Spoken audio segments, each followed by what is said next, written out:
Bonjour, c'est Magali, donc rentière et libre grâce à l'immobilier, particulièrement grâce à la location meublée de moyenne et courte durée.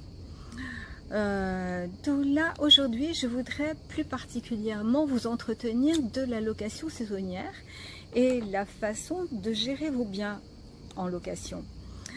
Je vous ai parlé dans une autre vidéo de la loi Elan, donc de la nouvelle loi, de la nouvelle réglementation, de tout ce qu'il faut faire, de tous les documents que vous avez à remplir, de toutes les autorisations que vous avez à demander à la mairie, à l'urbanisme, etc. Et bon, tout ça, j'y reviendrai par la suite, mais là, c'est pas le sujet de la vidéo. Là, je veux juste m'entretenir de la façon dont vous gérez vos biens. Alors, il y a plusieurs façons de faire, hein. Soit vous gérez tout par vous-même, c'est-à-dire de A à Z, c'est-à-dire vous rentrez l'annonce, vous faites les photos, vous répondez aux mails, aux différents mails des vacanciers sur les différentes plateformes de location dans lesquelles vous aurez rentré votre annonce. Donc, et tout ça, c'est très chronophage parce que n'oubliez pas que les vacanciers, ils vont vous envoyer des mails sans arrêt. Enfin, il y en a qui vous en envoient 10 ou plus, voire plus avant de réserver. On dirait qu'ils n'ont pas lu l'annonce, qu'ils n'ont pas lu les détails et donc ils vous reposent les mêmes questions. Alors bon, ça c'est vrai que c'est un peu agaçant, mais bon, on le fait. Ça, c'est pas encore, c'est faisable. Alors bien entendu, tout ce qui concerne la remise des clés, le check-in, donc vous vérifiez l'appartement avec les touristes, vous répondez, vous répondez aux questions, vous regardez bien si le wifi fonctionne, etc. Tout ça, c'est pas moi qui le fais, et c'est encore moins moi qui fais le ménage, bien entendu. Alors, parce que ça prend beaucoup de temps, c'est pas mon job, en plus j'aime pas ça, et il y en a qui le font super bien. Donc bien sûr, il faut déléguer. Mais en plus, vous pourrez, enfin ce que j'ai tendance à vous conseiller, c'est quand même de faire appel à des conciergeries, puisqu'il y en a maintenant, ou alors à des prestataires de services, à des gens qui sont auto-entrepreneurs et qui vont faire ça moyennant une facture, comme ça vous pourrez déduire de vos revenus les factures des conciergeries ou prestataires. Et ça c'est très bien. Et il y en a qui font ça donc très bien et finalement souvent mieux que moi. Et puis c'est un boulot, hein, ils le font, ils sont tout le temps sur leur ordinateur, ils sont tout le temps en train de vérifier les prix, les demandes, etc. Et c'est bien. Je vais vous dire donc pourquoi je fais appel de plus en plus à leur service pour tous les appartements. Voilà, je vous raconte donc cette petite anecdote qui m'est arrivée dernièrement. Je me disais, mais c'est bizarre, je n'ai pas, ça fait longtemps que je n'ai plus de demande pour un appartement de la part d'une plateforme. Cet appartement se louait très bien sur Airbnb, etc. Mais une autre plateforme, plus de nouvelles. Donc je regarde et je vois que, donc je regarde sur la plateforme bien sûr, je vois que cette annonce n'était plus active, ils l'avaient bloquée. Et ils avaient bloqué aussi toutes mes autres annonces sur cette plateforme. Donc j'essaie de voir pourquoi, j'essaie de comprendre, ma foi non, donc j'appelle. Et on me dit, eh bien madame, vous avez enfreint le règlement de la plateforme.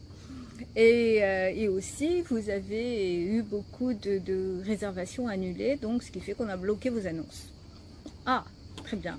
Et en fait, pour débloquer les annonces, il fallait que je prenne à la commission, donc je paye, pas à la commission, je veux dire que je paye un abonnement à l'année. Et ça, j'avais pas envie. Donc, je leur dis, je leur explique que moi, je n'ai pas du tout enfreint leurs règles, que j'ai toujours respecté ce qu'ils disaient, que je n'ai jamais essayé d'avoir l'argent des locations par un autre moyen, pas du tout. Et que bien souvent, par contre, les touristes me demandaient ça, par rapport à ceux qui venaient de leur plateforme. Et je continue mon explication en leur disant, il y a beaucoup de mails provenant de votre plateforme, de personnes qui me demandent de leur faire des offres de location qui ne correspondent pas du tout à mes prix. Par exemple, pour un appartement qui se loue 2000 € la semaine en plein hiver, ils voudraient que je leur fasse 600 € le mois. En payant cash en plus, ils me demandent. Donc ça, je peux pas, enfin, c'est complètement aberrant, quoi. Donc j'explique, je leur réponds le plus courtoisement possible que ce n'est pas du tout dans mes tarifs et que je n'accepte pas que l'on me fasse de telles propositions.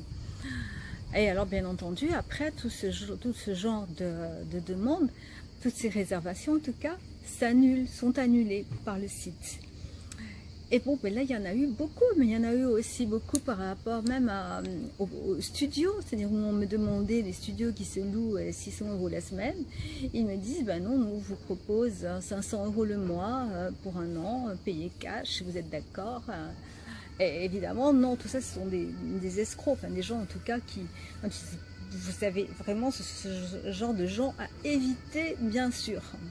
Et en plus, ça serait enfreindre le règlement de la plateforme. Alors, loin de moi cette idée. Donc, je leur explique tout ça. Et ils me disent, bah, faites un mail et puis on verra ce qu'on va faire. De toute façon, je vais faire un mail. Mais vous voyez, le mieux, si je n'avais pas donc traité, si je ne m'étais pas occupée moi-même de ces locations donc par la plateforme là, je n'aurais pas été embêtée.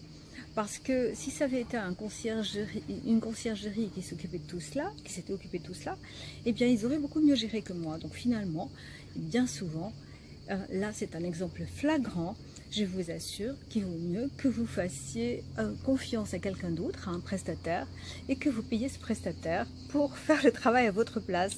Et comme il est professionnel, eh bien, ça sera mieux fait que vous, parce que gérer vraiment tout ce qui se fait, tous les mails et tous les mails de gens qui essaient d'escroquer, c'est pas bien. Autant c'est agréable de vous occuper de touristes qui sont heureux d'arriver dans votre région, autant ça c'est chronophage, c'est pour rien, quoi. Vous travaillez pour rien. Donc voilà, c'est ce que je voulais vous dire. Je voulais vous parler de mon expérience encore une fois. Alors je vous dis à très bientôt, et puis n'oubliez pas de vous abonner à la chaîne, de cliquer sur le lien pour recevoir mon petit e-book, et une très bonne journée. Au revoir.